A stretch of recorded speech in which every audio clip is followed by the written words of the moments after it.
আসসালামু আলাইকুম।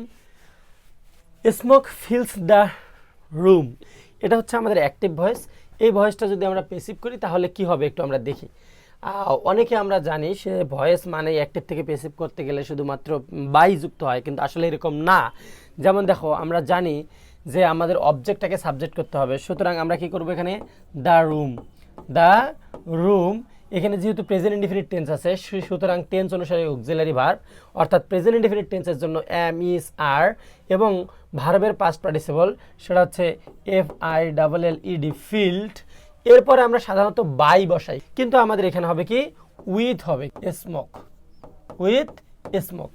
আমরা এখানে দেখব এখানে আমাদের উইথ কেন হলো। আমি আবার বলছি, আমরা অবজেক্টটাকে সাবজেক্ট বানালাম, টেন্স অনুসারে অক্সিলারি ভার্ব নিলাম, মানে প্রেজেন্ট ইনডিফিনিট টেন্স আছে, সুতরাং এম ইজ আর, এর মধ্যে ইজ নিলাম কারণ room third person singular number.